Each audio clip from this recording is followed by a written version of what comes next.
Halo semua, semoga sobat semuanya sehat-sehat, bahagia dan sukses selalu ya, amin ya robbal alamin. Banyak orang yang masih bingung bagaimana menanam dan memelihara anggrek dengan benar, dimana menanam anggrek memang agak berbeda dengan menanam tanaman lainnya, namun pada dasarnya sama, bahkan lebih mudah dari tanaman lainnya. Bagaimana mengetahui cara menanam anggrek dengan mudah? Bahkan dengan mengetahui bagaimana cara menanam anggrek, kita akan dengan mudah mengetahui pula bagaimana cara menanam tanaman pada umumnya dengan benar.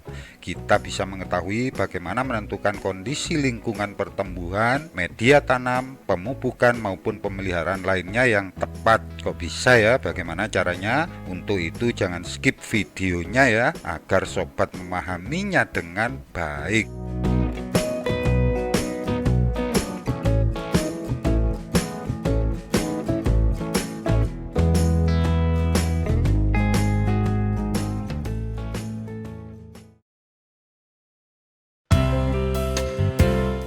Untuk mengetahui bagaimana menanam anggrek dengan mudah, sebelumnya kita harus mengetahui terlebih dahulu bagaimana karakter tanaman anggrek yang meliputi bagaimana anggrek mempertahankan hidupnya dan berkembang secara alamiah di habitat aslinya. Ini adalah kuncinya agar kita dapat memahaminya dengan mudah ya. Bahkan tanaman lainnya bukan anggrek saja. Lebih jelasnya yuk saksikan terus. Anggrek umumnya adalah tanaman epifit, bukan anggrek saja. Semua tanaman yang melekat dan menjuntai di pohon, batu, dan penyangga vertikal disebut epifit. Epifit yang tumbuh di pohon disebut tumbuhan udara karena tidak mempunyai cengkeraman yang kuat pada tanah ya. Salah satu adaptasi epifit yang menakjubkan adalah kemampuannya menempel pada permukaan vertikal dan menangkap air, serta sebagian besar kebutuhan nutrisinya dari sumber selain tanah. Epifit dapat ditemukan di cabang, batang, dan struktur lainnya. Meskipun epifit dapat hidup pada tanaman lain, mereka bukan tanaman parasit seperti diantaranya benalu dan tali putri. Ada banyak jenis epifit, sebagian besar ditemukan di hutan tropis dan hutan awan. Epifit mendapatkan kelembaban dari udara, bukan dari tanah. Bahkan ada beberapa yang hidup di wilayah gurun dan mendapatkan kelembaban dari kabut. Jadi jenis epifit bukan hanya anggrek saja ya. Beberapa tanaman yang memiliki adaptasi epifit adalah bromelia, bisa juga kaktus, lumut kerak, dan pakis. Sebagian besar hidup di wilayah tropis. Mungkin sobat pernah mendengar yang namanya philodendron ya. Di hutan hujan tropis ada philodendron raksasa yang melingkar di pepohonan namun masih belum tertambat ke tanah. Menurut penelitian, epifit adalah hasil adaptasi. Flora di hutan hujan tropis beragam dan padat penghuninya. Maka persaingan untuk mendapatkan cahaya, udara, air, nutrisi, dan ruang menjadi sangat ketat. Oleh karena itu, beberapa tumbuhan telah berevolusi menjadi epifit. Kebiasaan ini memungkinkan tumbuhan tersebut memanfaatkan ruang yang tinggi dan cahaya di atas serta udara berkabut dan lembab. Serasa daun dan sampah organik lainnya tersangkut di celah-celah pohon dan area lain sehingga menjadi sarang kaya nutrisi bagi tanaman udara tersebut ya. Bagaimana dengan anggrek? Bagaimana anggrek tumbuh di alam liar? Kebanyakan anggrek merupakan tumbuhan epifit yang tumbuh di pohon, namun ada pula yang tumbuh di tanah, ada pula yang tumbuh di bebatuan. Bahkan ada yang tumbuh di air seperti spesies Habenaria repens. Namun pada sebagian besar spesies anggrek tumbuh pada tumbuhan lain, khususnya pohon. Mayoritas anggrek ditemukan di daerah tropis hingga subtropis dunia. Pohon-pohon dengan kulit kayu kasar yang menahan kelembaban merupakan tempat favorit anggrek. Namun anggrek juga ditemukan di celah-celah dan cabang-cabang bagian dalam dari jenis pohon lainnya. Anggrek epifit menyimpan kelembaban dan memiliki daun kasar tebal untuk mencegah kehilangan air. Meskipun epifit tampak hidup dari pohon atau tanaman, mereka sebenarnya memperoleh nutrisi dan kelembaban dari udara.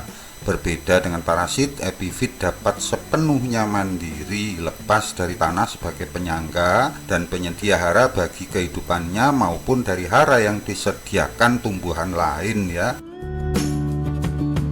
Dengan demikian dapat disimpulkan bahwa pertama, tanaman anggrek epifit tidak membutuhkan sinar matahari 100%, sehingga lebih baik anggrek ditanam di bawah naungan paranet atau greenhouse. Kedua, tanaman anggrek epifit tidak memerlukan media tanam yang sepenuhnya menutupi akarnya karena hanya menempel pada tumbuhan lain dengan akar terbuka atau disebut tanaman udara ya. Maka beberapa media tanam anggrek yang umum atau sesuai dan murah di Indonesia adalah arang kayu, briket batang pakis, pecahan genting, dan sabut kelapa kering. Tetapi akar sebaiknya tidak ditutupi semuanya oleh media-media tanam tersebut. Artinya tanaman anggrek membutuhkan aerasi atau aliran air dan udara yang tinggi di sekitar perakarannya. Akan lebih baik lagi tanah khusus anggrek, yaitu kombinasi perlit, sphagnum moss, dan parutan kulit kayu. Media tanam ini akan memungkinkan keluarnya kelembaban berlebih untuk mencegah pembusukan akar, namun tidak sangat kering. Dengan demikian, maka media tanam anggrek harus berpori cukup besar dan luas, namun tidak terlalu besar yang berakibat pada daya simpan air atau kelembaban cepat berkurang. Ketiga, tanaman anggrek hanya membutuhkan mineral dan nutrisi lengkap dalam jumlah lebih sedikit daripada tanaman lainnya seperti tanaman buah, serta kelembaban udara sekitar yang cukup karena di dalam habitat alaminya, anggrek mendapatkan nutrisi hanya dari serasah dedaunan yang tersangkut pada celah-celah tanaman induknya maupun area lain serta kelembaban udara sekitarnya. Berbeda dengan tanaman yang tumbuh di tanah ya, dimana tanaman yang hidup di tanah memperoleh banyak nutrisi dari dalam tanah yang memang mengandung hara atau mineral melimpah.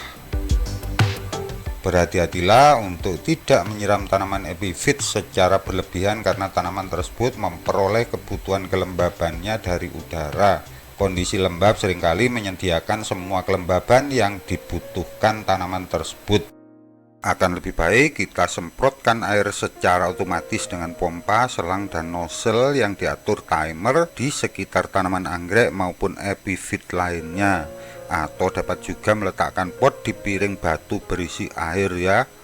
Jika anggrek ditanam di arang kayu, briket batang pakis, pecahan genting, berarti media tanam tersebut mengandung lebih sedikit nitrogen. Saat memupuk, kita harus menutupi kekurangan nitrogen ini ya. Gunakan pupuk yang larut dalam air dengan kadar nitrogen lebih tinggi daripada fosfat dan kalium seperti NPK 30 10 10. Sedangkan anggrek yang ditanam di campuran perlit, sphagnum moss, dan parutan kulit kayu biasanya memiliki keseimbangan nutrisi yang lebih baik. Pupuk NPK berimbang 16-16-16 yang larut dalam air cocok untuk aplikasi tanam seperti ini. Untuk merangsang pembungaan, gunakan pupuk dengan kadar fosfat lebih tinggi dari nitrogen dan kalium seperti NPK 10 30 20. Pemupukan sebaiknya dilakukan setiap minggu untuk hasil terbaik. Takaran pupuk 3-5 gram per liter air. Siramkan pada media tanam, jangan sampai larutan pupuk terkena daun ya. Siram anggrek dengan air bersih saja tanpa pupuk setiap sebulan sekali untuk membersihkan akumulasi pupuk sebelumnya. Dengan penjelasan detail tersebut, kita dapat mengambil kesimpulan bahwa jika ingin berhasil menanam semua tanaman dengan benar, maka kita harus mengetahui karakter, kondisi lingkungan, dan kebutuhan masing-masing tanaman dengan melihat bagaimana tanaman tumbuh dan berkembang di habitat alamiahnya. Maka kita seharusnya sebisa mungkin membuat prototip habitat tanaman semirip habitat aslinya atau alamiahnya ya. Jika kita akan menanamnya di lingkungan kita yang tentunya memiliki kondisi berbeda dengan habitat alamiah tanaman-tanaman tersebut. Itu prinsipnya ya. Semua tanaman yang dibudidayakan saat ini dahulunya berasal dari tempat atau habitat alamiahnya masing-masing. Karena sudah lama diteliti dan dibudidayakan, maka kita mudah saja menanamnya. Namun banyak dari kita yang belum memahami atau menyadari bahwa syarat-syarat tumbuh dan berkembangnya tanaman yang dibudidayakan sampai saat ini secara mendasar adalah adopsi dari habitat alamiahnya, seperti halnya anggrek yang telah kita jelaskan ya. Jadi manusia hanyalah sebatas meniru atau merekayasa apapun yang terdapat di alam. Jika kita atau manusia keluar dari aturan-aturan alamiah, maka apapun yang kita buat atau budidayakan tidak akan dapat menuai hasil yang diinginkan. Mengenai kebutuhan nutrisi, semua tanaman memerlukan nutrisi lengkap agar tumbuh maksimal, baik di alam maupun yang dibudidayakan di wilayah pemukiman manusia. Nutrisi-nutrisi tersebut adalah nutrisi primer, nitrogen, fosfat, dan kalium. Nutrisi sekunder, kalsium, magnesium, dan sulfur. Dan nutrisi mikro seperti zat besi, aluminium, tembaga, boron, mangan, klor, natrium, zinc, molibdenum, strontium, dan iodin. Yang membedakan adalah banyaknya atau jumlah nutrisi lengkap tersebut yang akan diberikan pada masing-masing jenis tanaman dan tingkat sensitivitas tanaman terhadap satu atau beberapa nutrisi. Misalnya beberapa tanaman sensitif terhadap klor seperti jeruk, cabai, tomat, kentang, kubis, durian, bawang merah, stroberi, apel, tembakau, melon, dan kakao. Maka klor sebaiknya jangan diberikan pada tanaman-tanaman tersebut. Jika salah satu atau beberapa nutrisi tidak terpenuhi, terutama nutrisi esensial ya, maka tanaman tidak memiliki imunitas yang kuat sehingga rentan terserang penyakit. Begitu juga dengan anggrek.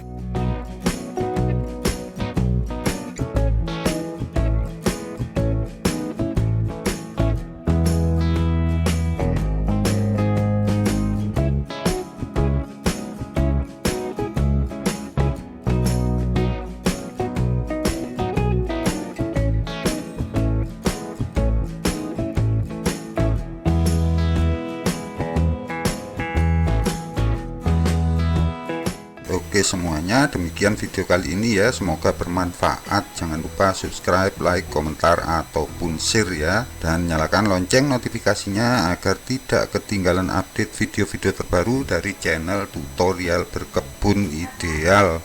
Semoga sobat semuanya sehat-sehat, bahagia, dan sukses selalu, amin ya robbal alamin. Sampai jumpa.